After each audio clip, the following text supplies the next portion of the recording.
Have you ever noticed how easy it is in today's world to build the illusion that you have everything under control?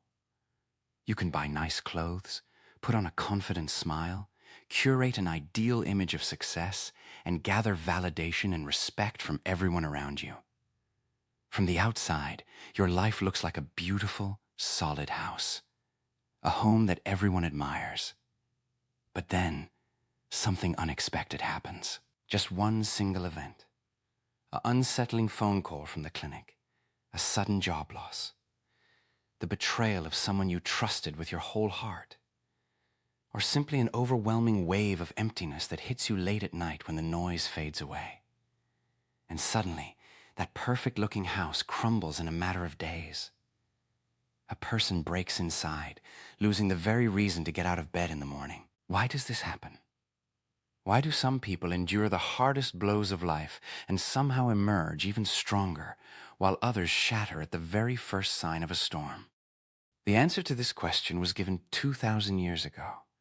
At the end of his famous Sermon on the Mount, Jesus shared a simple story about two builders. And when you look past the Sunday school polish, this story cuts straight to the core of our modern lives. Jesus says, imagine two men who decided to build themselves a house. The first builder looked around and found a convenient spot. Soft, smooth, warm sand. Building on sand is a dream. There is no need to break your back, no need to haul heavy boulders, and no need to dig deep into the cold, muddy earth. Why make life harder than it needs to be? Everything is quick, easy, and painless. In a flash, the house is ready. Sand is a metaphor for everything temporary, easy, and superficial that we try to build our happiness on today.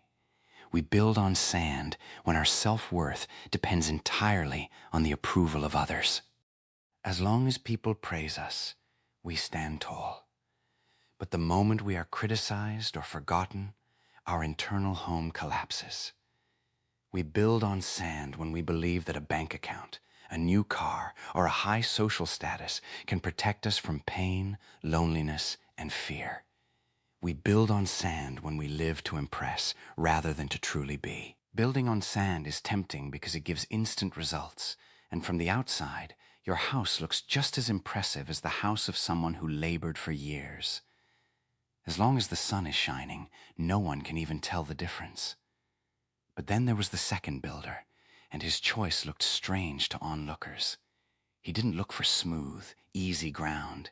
He searched for solid rock. He had to dig.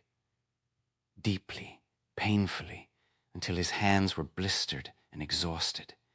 He cleared away the soft topsoil until he reached a firm, unshakable foundation. It was grueling, invisible labor. Nobody walked by to applaud him or compliment how beautifully he was digging that hole.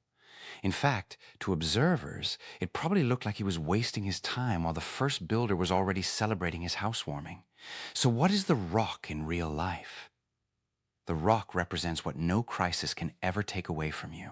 It is your unshakable core values. It is the ability to maintain your integrity and conscience when everyone around you chooses deceit. It is a deep, living faith and trust in God that doesn't shatter just because life didn't go according to your plan. It is knowing who you truly are when all your titles, possessions, and status are stripped away. Building on rock means choosing depth. It means asking yourself the uncomfortable questions.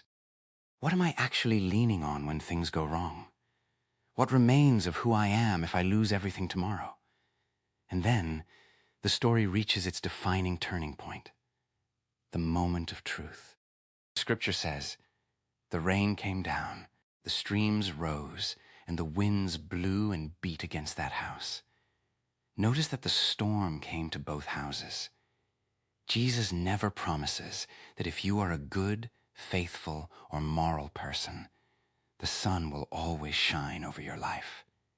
Storms are an unavoidable part of the human experience. Sooner or later, the rain falls on everyone. Disappointments come, illnesses strike, and losses happen. And in that moment, the raw truth was revealed.